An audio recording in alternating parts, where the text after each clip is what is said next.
This reading is taken from Zechariah chapter 9, verses 9 and 10, and is titled, The Coming of Zion's King. Rejoice greatly, daughter Zion. Shout, daughter Jerusalem. See, your king comes to you, righteous and victorious, lowly and riding on a donkey, on a colt, the foal of a donkey. I will take away the chariots from Ephraim, and the war horses from Jerusalem, and the battle bow will be broken. He will proclaim peace to the nations. His rule will extend from sea to sea, and from the river to the ends of the earth. How busy is your diary for the next month? If you're anything like me, by this point it's normally bursting full of stuff. Do you ever feel that Christmas is just too busy? This season is a time of celebration, excitement and rejoicing, but far too often it turns into a time of stress, busyness and trying to be the best us that we can be.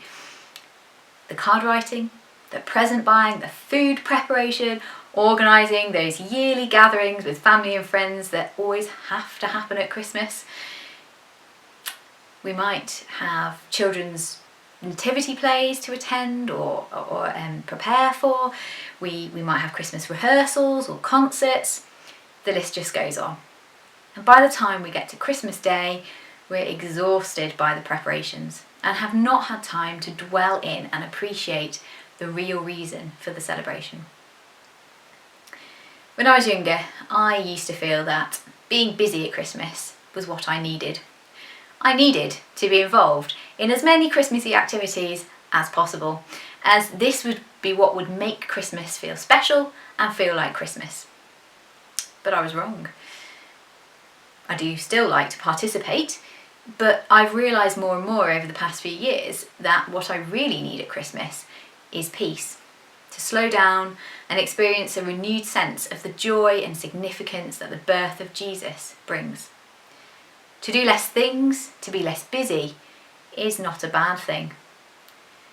It's not that all these activities are innately unhelpful, but if we allow them to dictate our focus and take our energy, we start to become drained and lacking in the joy that underpins this season.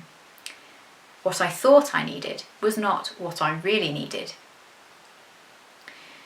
The prophecy from Zechariah that we just heard echoes this feeling that what we think we need is not always what we really need. The people thought they needed a king who would come with a powerful presence, a loud announcement and the hype and buzz that surrounds royalty. I'm sure that quite a few people would have been disappointed with the lack of pomp and circumstance suggested by this passage, and maybe felt that this is not how a new king should be welcomed. But what they, and we, really need is the humble Jesus, riding on a donkey, a sign of the peace that he brings.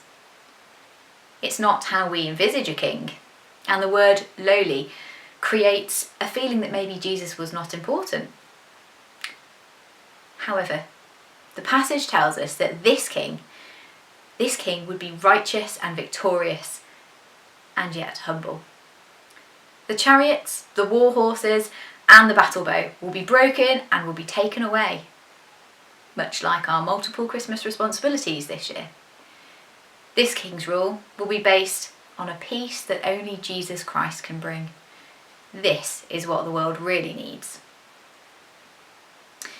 This year particularly, we have in many ways been forced to slow down, to downgrade our preparations. We might be missing the participation, the busyness. We might feel that it's not really Christmas without the stress of running from here to there, from rehearsal to rehearsal, not having a diary packed full of people to see and events to attend. We didn't expect Christmas to look like this in 2020. I suppose the question that I've asked myself is, do I really need those things to enable me to celebrate the birth of Jesus Christ? Does limiting my busyness, or having it limited for me, enable God to show me what I really need, not just what I think I need. More time to focus on Him without distractions.